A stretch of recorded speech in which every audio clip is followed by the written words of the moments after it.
आजोबा. अरे आला का बाळा? तिचं बुकिंग झालंय ना गणपतीपुळ्याचं.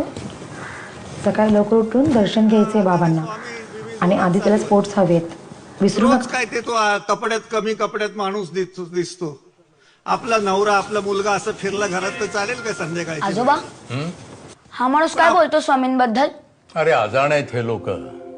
वेश असावा बावळा अंतरी असाव्या नाना काळा अशी आपली म्हण आहे. आध्यात्मिक संत महात्मा ह्या अशा आसक्ती त्यागून जगत असतात. आपण फक्त त्यांचं आचार विचार घ्यायचे. आणि या अजाणतेपणाचे जाणते नेते आहेत ना, त्यांना हेच हवंय. रामाचं मंदिर बांधलं, कशासाठी बांधलं? कधीतरी विचार करा. आता श्रीरामांना पण सोडणार नाही ते. बाळा, जगद्गुरु तुकाराम महाराजांनी सांगितलंय, राम हा कालचा सूत दशरथाचा अनंत युगाचा आत्माराम. त्यापुढे ते सांगतात की राम राम अवघेची म्हणती, कोणी न जाणती आत्माराम. म्हणजे बघ, मनात राहणाऱ्या रामाला ते ओळखत नाही, कारण त्यांच्या तोंडी हे रामाबद्दल हे असं विष पेरलेलं असतं. हा मागचा फोटो बघ. अरे साक्षात संभाजी महाराज, छत्रपती शिवाजी महाराजांवरती राजमाता जिजाऊंनी श्री रामाचेच संस्कार केले होते ना. पण यांना समाजात फूट हवी आहे. पण हे असं कसं चालणार आजोबा? श्रीरामांचा अपमान, स्वामींचा अपमान, पुढे सगळे महापुरुषांचा अपमान करणार का?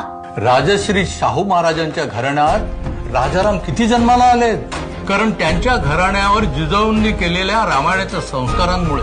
इतकंच नाही तर बाबासाहेबांनी लिहिलेल्या संविधानावरती सुरुवातीला श्री रामाचं चित्र आहे. आता ही संविधानाची अपमानाची नाही का वेळ बाळा? अशा विचारसरणीची माणसं म्हणजे महाराष्ट्राला लागलेली वाळवी आहे, वाळवी. म्हणजे अशी लोक सत्तेत आली तर आपलं भविष्य अंधारात. आजोबा तुम्ही त्यांना मत बिलकुल नका देऊ. अरे पण बाळा, मतदानाच्या सुट्टीत आपण बाहेर जाणार आहे. तुला वॉटर पार्कला घेऊन चाललोय ना आम्ही. मतदान सोडून मी येणारच नाही. मग मी येणार नाही.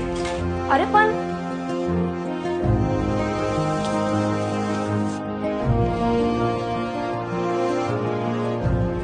अरे बॅगात का घेऊन चालली?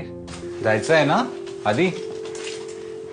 जायचं तर आहे, पण उद्या मतदानासाठी.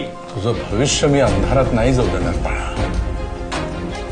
आपल्या मुलांच्या भविष्यासाठी कर्तव्यदक्ष व्हा आणि विचारपूर्वक मतदान करा. विसरू नका, येत्या 20 नोव्हेंबरला जायचंय पण मतदानासाठी.